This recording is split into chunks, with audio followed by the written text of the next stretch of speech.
Hello everyone, स्वागत है आप सभी का आपके प्यारे YouTube channel nursing with Nitin में। तो जी हाँ दोस्तों, आज हम बात करने वाले हैं आपसे बहुत ही इंपॉर्टेंट क्लास। ठीक है, बाकी क्लास जिन्होंने नहीं देखी है वो क्लासेस को देख सकते हैं। पीछे जो है हमने बहुत सारी क्लासेस के अंदर जाना है। ठीक है, हमने लास्ट क्लासेस के अंदर 139 क्वेश्चन डिस्कस कर लिए थे। आज की जो क्लास होने वाली है उसमें हम डिस्कस करने वाले हैं 140 नंबर से लेकर और भी प्रश्न आपके जो एग्जाम के अंदर एनाटॉमी फिजियोलॉजी पूछे जाते हैं वो बात करेंगे। ठीक है, तो चलिए पहला प्रश्न जो है आपके स्क्रीन पर ये रहा दोस्तों। इन following which organ is supplied for by the circle of villi. Circle of villi क्या होती है? इसके अंदर से क्या होती है? ब्लड सप्लाई, छोटी छोटी विलाईज मौजूद होती है जहाँ से ब्लड सप्लाई आपके ऑर्गन्स को दी जाती है। तो क्वेश्चन आपसे पूछा गया है कि कौन सा एक ऐसा ऑर्गन होता है जहाँ से सर्कल ऑफ विलाई जो है ब्लड सप्लाई करती है किस ऑर्गन को। ये क्वेश्चन आपसे पूछा गया है। तो आप सभी को पता होना चाहिए जो ब्रेन होता है, ठीक है, ब्रेन जो होता है वहाँ पर कौन सी ब्लड सप्लाई करती है? ब्लड सप्लाई वो करती है circle of villi. Circle of villi होता है, छोटी छोटी विलाई जो होती है वो कहाँ पर ब्लड सप्लाई करती है? ब्रेन को ब्लड सप्लाई करती है। बात कर लेते हैं सर्कल ऑफ विलाई की बात कर लेते हैं। तो दोस्तों ये रहा सर्कल ऑफ विलाई के बारे में सारी जानकारी। सर्कल ऑफ विलाई की बात की जाए तो ये ब्रेन को क्या रिसीव करती है? ये ब्रेन को रिसीव करती है 15% ऑफ द ब्लड। ठीक है, ठीक है। The circle of villi begins कहाँ से चालू होती है? Right and left internal carotid artery से चालू होती है और बाद कर जाकर क्रेनियल कैविटी के अंदर एंटर करती है। और इसमें वो डिवाइड हो जाती है टू मेन ब्रांचेस में।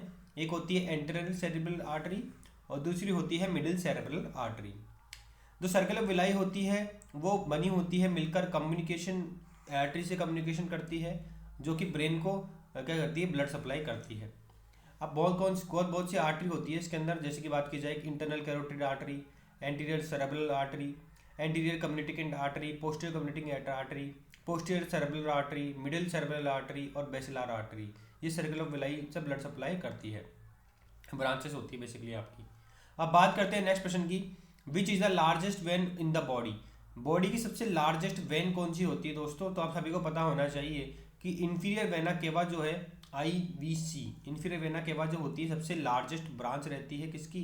आपकी वेन जो होती है आपकी सबसे बड़ी वेन, सबसे लार्जेस्ट वेन कौन सी होती है? इंफीरियर वेना केवा होती है, जिसके थ्रू इम्प्योर ब्लड जो है आपके राइट एट्रियम में आता है। लार्जेस्ट वेन की बात की जाए तो इंफीरियर वेना केवा होगी। और बात की जाए लॉन्गेस्ट वेन की तो लॉन्गेस्ट वेन होगी आपकी ग्रेट सिफेनियस वेन। ठीक है, चलिए बात करते हैं नेक्स्ट क्वेश्चन की।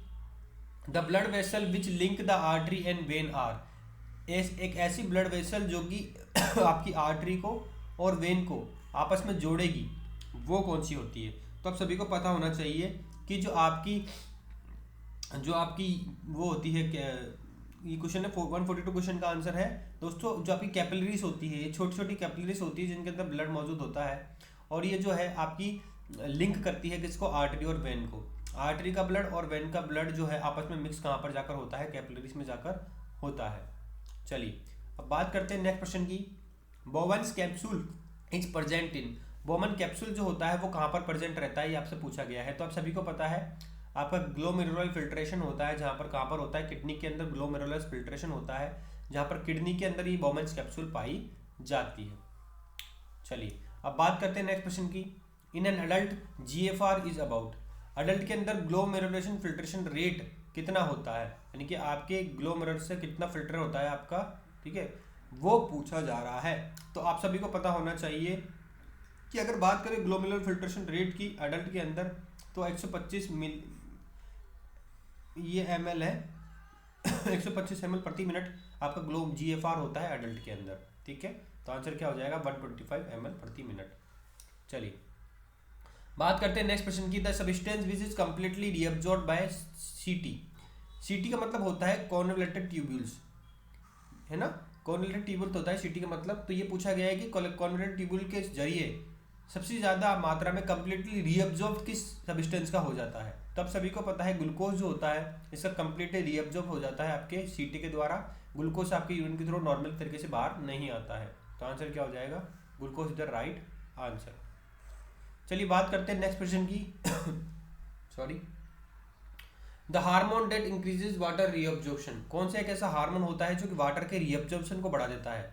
अगर बात बात की जाए एडीएच की, जिसको बोलते हैं एंटी डायरेटिक हार्मोन, अगर एंटी डायरेटिक हार्मोन जो है अगर आपके ब्लड के अंदर बढ़ जाता है तो क्या होता है, उससे वाटर का रीअब्जॉर्प्शन बहुत बहुत ज़्यादा बॉडी के अंदर होने लगता है। तो सही उत्तर क्या हो जाएगा आपका, ADH the right answer.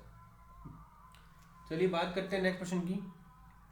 In an adult weight of the kidney is about, adult के अंदर किडनी का वेट कितना होता है नॉर्मली, ये क्वेश्चन आपसे पूछा गया है तो आप सभी को पता होना चाहिए। किडनी की बात की जाए तो 150 ग्राम में आपकी किडनी होती है। तो सही उत्तर क्या हो जाएगा आपका, 150 gram is the right answer. चलिए बात करते हैं नेक्स्ट क्वेश्चन की। Which is the most common cation in the extra cellular fluid. दोस्तों दो ये आपका ठीक है, ये हो गया ईसीएफ, ये हो गया आईसीएफ। अगर कैटायन की बात की जाए तो सबसे इंट्रा सेलुलर कैटायन कौन सा होता है आपका, पोटेशियम होता है। और एक्स्ट्रा सेलुलर कैटायन कौन सा होता है, सोडियम होता है। ठीक है, तो आंसर क्या हो जाएगा आपका, sodium is the right answer. Sodium is the right answer. चलिए बात करते हैं आज के आखिरी प्रश्न की, ये आप इससे पहले जान लीजिए।